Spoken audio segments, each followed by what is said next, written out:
Hello guys and welcome back to TNT Madness. Today we are going to be looking at a slime cannon, but this thing is really strong because it can scatter, it can hybrid, which is essentially the same thing, it can slab bust, and it can sand stack. So that is pretty much everything you can want in a cannon. The only drawback in this is the range isn't that great. It can shoot up to about 30 blocks before it starts to drop off, but that's just because of the way slime cannons work. But that's really the only downside to this. This thing is extremely efficient because whenever it's scattering or hybriding or slab busting, it only uses one TNT and only one sand for scatter. So when you're sand stacking too, doesn't use any TNT at all. It just uses the pistons to push the sand up. So this thing is extremely efficient, and that makes these extremely strong because you could have some crazy ridiculous base that you want to destroy, and I've done previous slime cannons in the past that have done either sand stacking or hybriding, but not one that can do both those at the same time. So I've made a really compact design that will help you deal with just those annoying bases very quickly. But the main reason this even exists is because, let's say you find a base and you're like, oh, I'm gonna have to make a lean archer cannon, or let's say a mini lean archer cannon, which I'll be trying to do next week, and you think, oh, well, I could actually use something like this, which uses next to no resources, but still will get the job done just as easy. That makes these extremely strong. Probably the biggest downside, though, to this is it only works 1.8.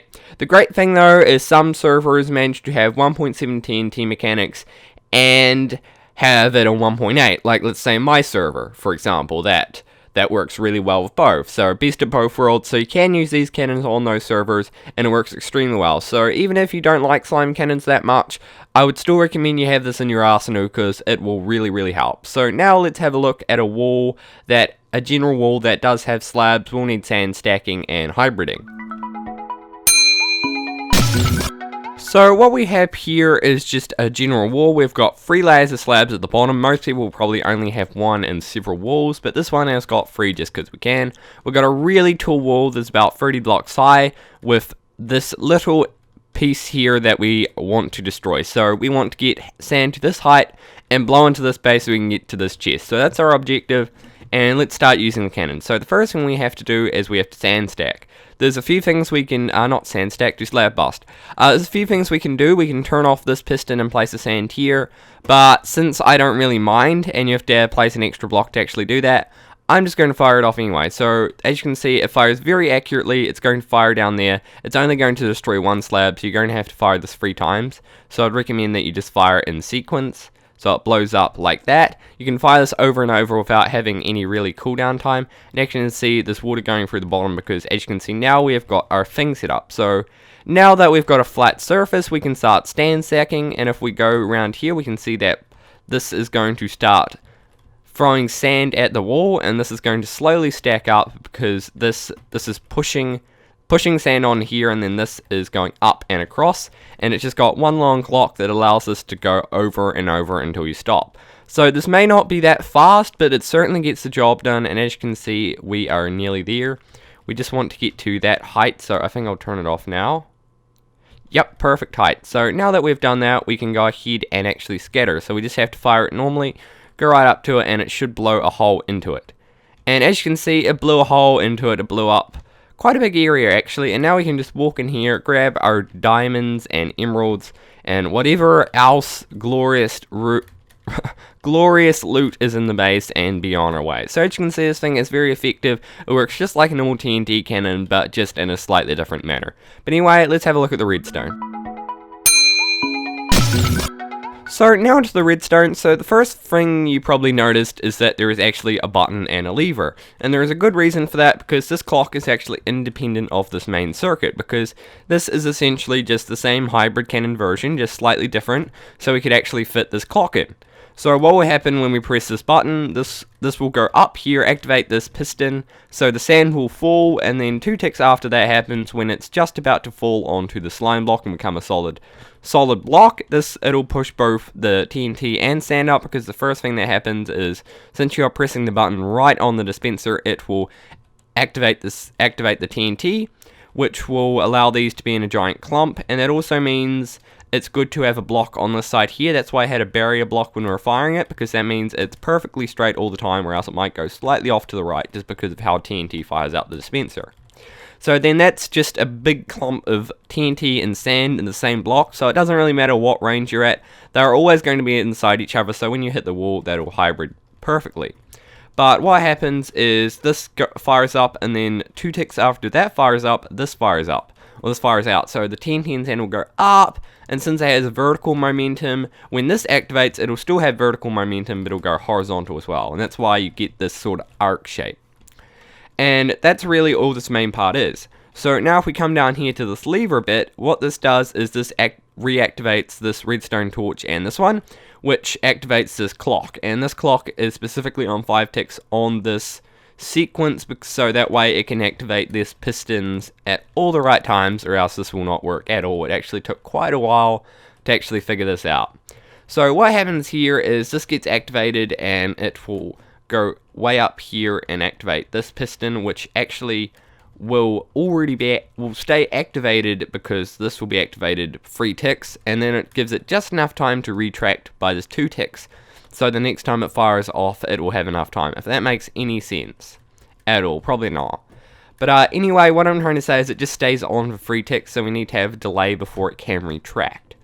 So what happens after that is this redstone torch goes up here, and when it finally gets back to this front bit, it will activate this piston over here, 4 ticks after this piston has been activated. So it's really hard to explain this because the timings are so very complex, but as you can see, that piston stays active for a minute just because of the way this is activated. So it's actually activated for 4 ticks, and this is the 6 tick circuit, because we've got 3 ticks in this repeater, 2 ticks in this repeater, and 1 tick from the redstone torch itself.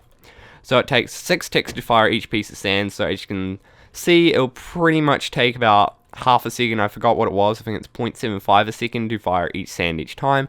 So if you are raiding a base that is like 200 blocks high, you will be waiting a while, and you will have to refill the sand quite often. But anyway, I'm pretty sure everyone just wants to get on with the tutorial now. So anyway, let's get on with the tutorial. So now onto the tutorial. So what you're going to need is a 3x3 area, as well as some building blocks, 6 redstone, 5 redstone repeaters, 2 redstone torches, a dispenser, 2 sticky pistons, 2 slime blocks, a piston, a button, and a lever. So we're going to be building this from the ground up. So the first thing you want to do is place a repeater here set to 3 ticks delay, and another one set to 3 ticks delay here, followed by another one set to 3 ticks delay here. Now we want to replace this block with a slime block, and then we want to place a block here with a torch on the side with redstone on either side. Then you want to grab your lever so we can actually stop this from going on.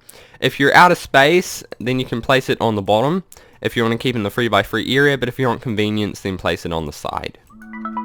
One thing I actually forgot is that we need an immovable block, so that way when this pushes up, because it's where the sand will be sitting, that this doesn't pull the block up and down, even though there's a piece of redstone in the way. So anyway, after that, we're going to go to this front bit here and place down our dispenser. What you can do is you can shift click and place it on the side there. Then you can place a piece of redstone there and another block here with redstone on the side, and make sure it looks like this so it goes into the side. And then place a button on the side, and if you are scarce for space, then you can place the button on top like so. It doesn't really matter, but it's just in case you want to keep it inside a 3x3 area. Anyway, next thing you want to do is place a block there and place a repeater set to 1 tick delay. Then place another block here and another block here. This is going to be where your piston is, so now you want to get rid of your temporary blocks and shift click in front of the repeater. Place a piece of redstone here, go around 2 blocks along here, place another piece of redstone here, and a redstone repeater set to 4 ticks delay here, going into a block. Now what you want to do is grab your sticky piston, place it on top of there, and place your slime block like so. And then the final thing you want to do is place a redstone torch like so. So now if you press the button, it should go up like this. This piston should fire off, then this one, and if you activate this, it should go in this sort of like circle sort of style. So that's just a really easy way to check before you actually fill up this with TNT and fill this up with sand. And then you are good to go, and you can go ahead and raid any base you like. So anyway, I hope you guys did enjoy this video. If you want to see more slime cannons, then leave a like and tell me what kind of slime cannon you'd like to see in the comments below. I read them all, as everyone knows. But anyway, I hope you guys did enjoy this video, and goodbye from TNT Madness.